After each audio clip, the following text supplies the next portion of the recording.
यस्य वा अक्षरस्य प्रशासने गार्गि सूर्याचन्द्रमसौ विधृतौ तिष्ठतः।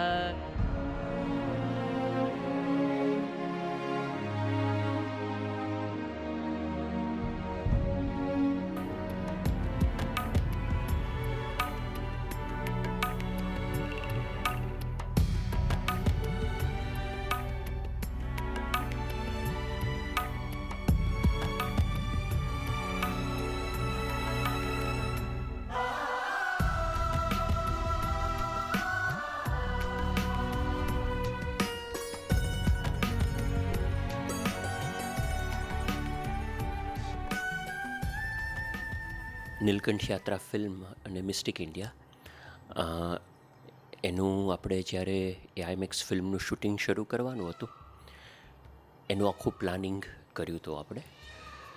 અને ફર્સ્ટ ફેઝમાં 9 વીક્સ 9 અઠવાડિયાનું આખું પ્લાનિંગ કર્યું હતું.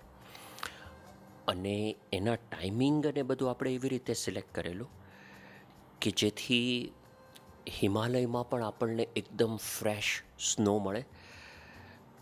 એટલે આપણે જે ટાઈમિંગ હતું એ રીતે હતું કે 3rd March 2003થી લઈને 9 weeks. So we started with the beginning of the March. એટલે હિમાલયથી શરૂ કરીએ તો પેલું જાન્યુઆરી ફેબ્રુઆરીમાં અથવા ડિસેમ્બરમાં ત્યાં સ્નો પડ્યો હોય એટલે મેક્સિમમ ફ્રેશ સારો સ્નો મળે, ગંદો ન હોય એવો સ્નો મળે. પછી તો બધું અમે પ્લાનિંગ કરી અને ત્યાં નેપાળ ગયા અને શૂટિંગ શરૂ કરવાનું હતું. એટલે અમારું પ્લાનિંગ એવું હતું, અમે ત્યાં 4 દિવસ વહેલા પહોંચ્યા હતા અને બધું આખું ત્યાં જઈ અને પહેલા દિવસે 3જી માર્ચે 5મી માર્ચથી શૂટિંગ શરૂ થાય એના 2 દિવસ પહેલાં 3જી માર્ચે લોકેશન સ્કાઉટ આખું કરવાનું, ફાઇનલાઇઝ કે કઈ જગ્યાએ એક્ઝેક્ટલી ક્યાં હેલિકોપ્ટર ઉતરશે, ક્યાં પેલું ઉતરશે, એ બધી આખી વસ્તુ નક્કી થાય. હવે એની પહેલાં માર્ચની પહેલાં નવેમ્બર મહિનામાં, નવેમ્બર 2002માં અમે લોકો ત્યાં નેપાળ ગયા હતા. અને એક્ઝેક્ટલી કેમ કે બાપાની ઈચ્છા એવી હતી કે નીલકંઠ વર્ણી જે રસ્તા ઉપર ચાલ્યા છે, આપણા ગ્રંથોમાં લખ્યું છે, એ જ જગ્યાએ આપણે શૂટિંગ કરવું છે. એ બાપાની સ્પષ્ટ ઇન્સ્ટ્રક્શન હતી. અને 3જી તારીખે અમે નીકળ્યા ત્યાં આગળ જેવું જોવા માટે 3જી માર્ચે. અને we went to the first location અને જોયું ત્યાં આગળ હેલિકોપ્ટરમાંથી જ નીચે જોયું તો ક્યાંય બરફ જ નહીં. અને આપણે જેમ માઉન્ટ આબુમાં આપણે પેલું કઈ આમ માટીને રેતી માટીવાળું દેખાય ને એવું બધું બ્રાઉન દેખાય. આમ છૂટો છવાયો બરફ ખરો, આમ બરફના પેચીસ છૂટા છવાયા, પણ આમ ઘણો ખરો બરફ છે ને ઓગળી ગયેલો હોય ને એવું. અને આમ જે હિમાલયની આમ ભવ્યતા, હિમ આલય, એવું તો કંઈ લાગતું જ નહોતું. બરફના છૂટા છવાયા ટુકડા પડેલા હોય ને બધું જેટલું પડ્યા હતા એ બધા ગંદા જેવા થઈ ગયેલા, અડધા ઓગળી ગયેલા ને એવા બધા હતા. અને રીડ એકદમ કે Kalpesh you selected this location, એમ તે આવું લોકેશન સિલેક્ટ કર્યું. મેં કીધું યાર ના, અમે આવ્યા હતા નવેમ્બરમાં ત્યારે તો વ્યવસ્થિત બરફ હતો. એટલે વિવર ઇન ડાયલેમાં કે સાલું આ બધું થયું, આ 2 દિવસમાં શૂટિંગ શરૂ કરવાનું છે. અને આ દિવસે પણ વાતાવરણ તો આખું વાદળછાયું જ હતું. અને ઇવન પાયલટને પણ બહુ નેવિગેટ કરવામાં તકલીફ પડતી, કેમ કે આ હિમાલયમાં વાદળ આવી જાય ને એટલે બહુ જ રિસ્કી બની જાય. કેમ કે તમે વાદળમાંથી પસાર થાઓ ને તમને ખબર જ ના પડે કે તમે સીધું પર્વત સામે અથડાઓ છો કે શું. આમ ક્લેરિટી તો જોઈએ ને વ્યૂની. પણ એ બધું જેમ તેમ કરી અને અમે પાછા આવ્યા. અને 3જી તારીખે સાંજે અમે પાછા આવ્યા એટલે બાપાને ફોન કર્યો અને મેં કીધું સ્વામી આવી પરિસ્થિતિ છે એટલે હવે બીજો કોઈ ઉપાય જ નથી, આપણે હિમાલયમાં જ્યાં પણ બરફ મળે ને ત્યાં શૂટિંગ કરવું પડશે. એવું જરૂરી નથી કે ત્યાં નીલકંઠ વર્ણી એ જ માર્ગે જ ગયા હોય. તો બાપા છે ને આમ થોડાક ઉદાસ થઈ ગયા. આમ સ્વામી કે આપણે જે મુક્તિનાથ મહારાજ ગયા, પુલ્હાશ્રમ ગયા, કાલી ગંડકી નદીનો, ત્યાં નહીં થાય, આપણે ત્યાં જ કરવું છે.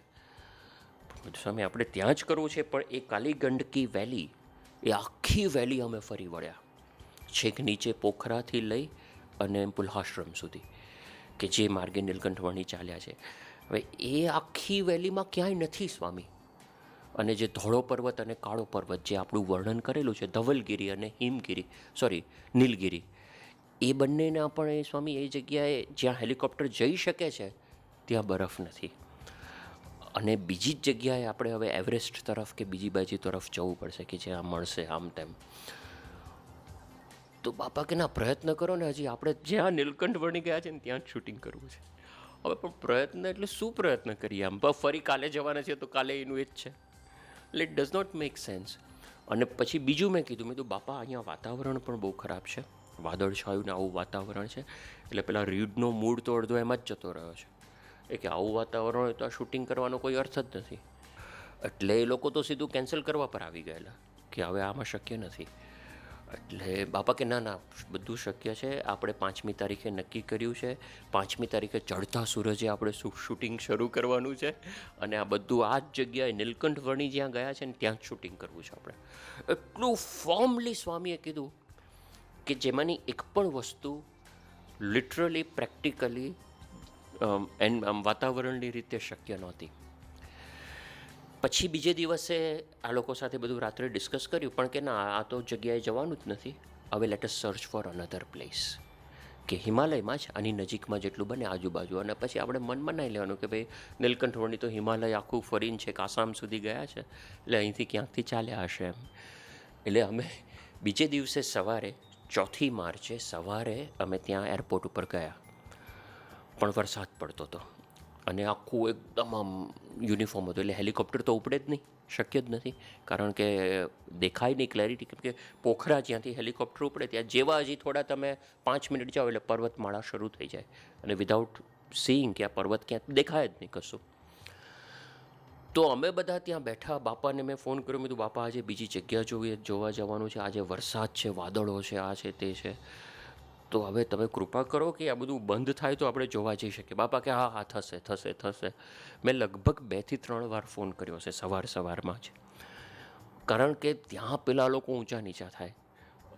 અમે એરપોર્ટ ઉપર સવારે 9, 10, 11, 12, 1, 2 વાગ્યા સુધી બેઠા. વરસાદ, વાદળો, કશું શક્ય જ નહોતું, હેલિકોપ્ટર જ ના ઉપડ્યું ત્યાંથી. બાપાની ઈચ્છા હતી આ બીજી જગ્યાઓ જોવા જવાનું હતું, પણ બાપા કહે કે ના, આપણે અહીંયા જ કરવું છે. એટલે પછી 3 વાગ્યા પછી તો શક્ય નહોતું, કેમ કે ત્યાં હિમાલયમાં તો 5 વાગ્યામાં તો સૂર્યાસ્ત થઈ જાય. એટલે પછી બધા વિલા મોઢે પાછા આવ્યા. અને બીજું છે ને, ત્યાંની જે વેધર એજન્સી હોય એ લોકોએ કીધું કે ભાઈ છેલ્લા 8-10 દિવસથી આ જ પ્રકારનું વાતાવરણ છે, વરસાદ, વાદળો, સૂર્ય તો નીકળતો જ નથી, છેલ્લા 10 દિવસથી સૂર્ય નીકળ્યો નથી. અને અમારા વેધર ફોરકાસ્ટ પ્રમાણે હજી લગભગ 1 વીક આવું જ ચાલશે, કેમ કે બહુ બધા વાદળા છે. એમના જ પ્રમાણે વેધર એજન્સીના એડવાઇસ પ્રમાણે આ માર્ચ બિગિનિંગ આપણે નક્કી કર્યું હતું. પણ આ તો સ્વામી, Himalaya is highly unpredictable. Everest નામની એક આઈમેક્સ ફિલ્મ છે, જેટલી પણ આઈમેક્સ ફિલ્મ બની છે કદાચ હાઈએસ્ટ શું કહેવાય વકરો જે કહીએ એ આ એવરેસ્ટ ફિલ્મનો છે. તો એ લોકો 3 મહિના સુધી પડ્યા રહ્યા એવરેસ્ટની આજુબાજુના રિજિયનમાં અને ત્યાં શૂટિંગ કરવા માટે. પણ તો પણ 3 મહિનામાં એ લોકોને માંડ 50 કે 60% શૂટિંગ થયું, અને એ પણ પેલું એવરેસ્ટના પેલા મેજર જે શોટ્સ હોય ને. એટલે પછી કંટાળીને એ લોકોએ બાકીનું શૂટિંગ નોર્ધન કેલિફોર્નિયામાં પૂરું કર્યું. ત્યાંની જે સીઝન છે, જે એવરેસ્ટમાં શોટ છે ને, અડધા શોટ નોર્ધન કેલિફોર્નિયાના છે. એટલે અને આ લોકોએ તો બધાએ કીધું કે હવે તું કેન્સલ કર અને આપણે જઈએ છીએ પાછા. અને મેં બાપાને ફોન કર્યો, કીધું સ્વામી, આ લોકો બધા જ કહે છે કે હવે કેન્સલ કરીને પાછા જઈએ, અને પ્રેક્ટિકલી એ જ ઓપ્શન છે, બીજો કોઈ ઓપ્શન નથી. બાપા કે કેન્સલ શેનું કરવાનું? મેં કીધું ને કે કાલે ચડતા સૂરજે શૂટિંગ શરૂ કરવાનું છે, આપણે 5મી તારીખે આવતીકાલે શૂટિંગ શરૂ કરવાનું છે. અને બધું સ્વામી, જવાનું ક્યાં, કરવાનું શું? તો કે તું વિશ્વાસ રાખ, આ નીલકંઠ વર્ણીનું આપણે કાર્ય કરીએ છીએ, મહારાજનું કાર્ય કરે છે, નીલકંઠ વર્ણી સાક્ષાત પ્રવેશ કરશે અને કામ થશે, તું વિશ્વાસ રાખ. એટલે મેં જઈને કીધું, મેં કીધું કે we are going to start shooting tomorrow, no matter what, જે પણ થશે એ આપણે કરવાનું જ છે. એટલે બધા તૂટી પડ્યા મારા પર, અને કે આમ છે ને તેમ છે ને ફલાણું. મેં કીધું જે પણ હોય એ કાલે શૂટિંગ કરવાનું જ છે, કાલે ચડતા સૂરજે. અને પછી બધાના મન પેલા થઈ ગયેલા કે ઓકે ફાઇન, યુ ડિસાઇડ, તમારા પૈસા છે, તમારે જે કરવું હોય. ઉલટાના અમે તો કહીએ છીએ કેન્સલ કરશો તો જેટલા પૈસા બચ્યા એટલા એમ. પણ મેં કીધું ના, કરવાનું જ છે કાલે. અને પછી પાછો રાત્રે બાપાને ફોન કર્યો, મેં કીધું સ્વામી, હવે કાલે સવારે છે, આપ દયા કરજો, કૃપા કરજો. એ વખતે જે સ્વામી બોલ્યા છે ને, બાપા કે જો હું છે ને સવારે પૂજામાં મેં માળા કરી છે આના માટે, ઠાકોરજીના દર્શન માટે ગયો ત્યાં પ્રાર્થના કરી છે, પૂજામાં મેં માળા કરી છે, સ્વામી કે બપોરે આરામમાં ગયો ત્યારે પણ હું આ જ પ્રાર્થના કરતો હતો, ઉઠીને તરત આ પ્રાર્થના કરી છે અને અત્યારે પણ મારી પ્રાર્થના ચાલુ જ છે. બાપાએ 6 કે 7 વસ્તુ ગણાવી, 6 કે 7 વખત. સ્વામી કે સતત પ્રાર્થના ચાલુ છે, ભગવાન ભળશે, સારું કામ થશે ને કાલે સવારે જ બધાને કહેજો, ઉત્સાહ રાખે, વિશ્વાસ રાખે અને કાલે સવારે આપણે મંડી પડો કરવા માટે. એ બધી ધમાલમાં સવારે 3 વાગે બધું ગાડીઓ લોડ કરી અને એરપોર્ટ જવા 3 કે 4 વાગે 4-1 વાગે ગાડીઓ લોડ કરીને એરપોર્ટ જવા નીકળતા હતા. એ વખતે પણ કીથ અને રીડ બંને મને કે કલ્પેશ હજી તું નક્કી કર, આપણે કેન્સલ કરવું છે, ધીસ ઇઝ યુઝલેસ. રાત્રે છે ને હું થોડી વારે બહાર જઈને જોઉં કંઈક વરસાદ ઓછો થયો, કંઈક વાદળો વિખેરાયા, પણ એવું ને એવું હતું, કોઈ રાત્રે પણ ફેર નહોતો. આખી રાત એકચ્યુઅલી એવું હતું. અને કે જો આખી રાત વાતાવરણ એવું છે એટલે સવારે કોઈ પ્રશ્ન નથી, હજી કેન્સલ કરવું છે તો આપણે ખાલી આપણો ટાઈમ વેસ્ટ ના કરીએ. કીધું ના, જવાનું જ છે. અને અમે ત્યાં પહોંચ્યા, હેલિકોપ્ટરમાં બધો સામાન લોડ કર્યો ને આ તે બધું કર્યું. અને જેવા સવારે ત્યાં સૂર્યોદયનો સમય થયો લગભગ 5-1 વાગ્યાની આસપાસ, અને 5 વાગે એકદમ સૂર્યોદય થયો ને, વી સો ક્લીન સ્કાય, એકદમ ક્લીન સ્કાય, કોઈ એક વાદળ નહીં, અને જે આમ એકદમ ફૂલ સનરાઈઝ. અને હા તો બધા એટલા ખુશ થઈ ગયા, ઓ બાપરે, like how is this possible, this is a miracle, this is a miracle. અમે એવું કરે, મેં કીધું જે હોય એ ચલો હવે આપણે. બાપાએ કીધું છે ચડતા સૂરજે, આ બાપાના શબ્દો કે સ્વામી કે ચડતા સૂરજે આપણે શૂટિંગ શરૂ કરવું છે 5 તારીખે. અને પછી બધા હેલિકોપ્ટરમાં બધા પેકઅપ થયા. પછી મને રીડ કે પણ જવું છે ક્યાં, કારણ કે પેલું જે ત્યાં બરફ નથી અને બીજા લોકેશન ચોથી એ જોવાના હતા, એ તો કંઈ જોવાયા નહોતા, કંઈ નક્કી જ નહોતું ક્યાં જવું છે. એટલે એ કે આપણે એવું કરીએ, એવરેસ્ટ તરફ જ લઈએ હેલિકોપ્ટર્સ અને પછી જે પણ જગ્યાએ આપણને સારું દેખાશે ત્યાં ઊભા રહીને શૂટિંગ કરી લઈશું. પણ એ વખતે બાપાનું મને યાદ આવ્યું, બાપા કે ના, આપણે નીલકંઠવર્ણી જે માર્ગે ચાલ્યા છે ત્યાં જ કરવું છે. મેં કીધું ના, જે હોય ત્યાં પહેલાં તો ત્યાં જ જઈએ, પછી ત્યાં નહીં મળે ને તો ત્યાંથી હેલિકોપ્ટર એવરેસ્ટ તરફ આપણે વાળી લઈશું. અને જેવા અમે એ અન્નપૂર્ણા વેલી કહેવાય, અન્નપૂર્ણા સર્કિટ કહેવાય, અને જેવા અમે એ અન્નપૂર્ણા સર્કિટમાં કાલીગંડકીના પેલામાં એન્ટર થયા ને, અને ઉપરથી જોયું, ચારે બાજુ બરફ બરફ બરફ બરફ, એકદમ ફ્રેશ સ્નો. અને હું અહીંયા બેઠેલો, અહીંયા મારી બાજુમાં રીડ બેઠેલો, આમ રીતસર મારો હાથ પકડી અને દબાવે, એ કે thank you so much, thank you. મેં તો મને નહીં, આમને કહો મને શું થેન્ક યુ કહે છે. એ કે આઈ કાન્ટ બિલીવ, આપણે 2 દિવસ પહેલાં જ અહીંયા આવ્યા છીએ, 3 માર્ચે આપણે અહીંયા હતા અને બધું ડ્રાય હતું ને how did this happen, this is great great. અને આમ એને તો જે દ્રશ્યો દેખાવા લાગ્યા, આખું વ્હાઇટ, પેલું સવારની સોફ્ટ સનલાઇટ, બ્લુ સ્કાય, ચલો okay let's gate down here. અને સીધું ઉતાર્યું ત્યાં હેલિકોપ્ટર, અને ઉતારીને ફટફટ શોટ લેવાનું શરૂ કરો, આ શરૂ કરો, તે શરૂ કરો. આમ છે ને, આમ રીતસર હી વોઝ સો એક્સાઇટેડ.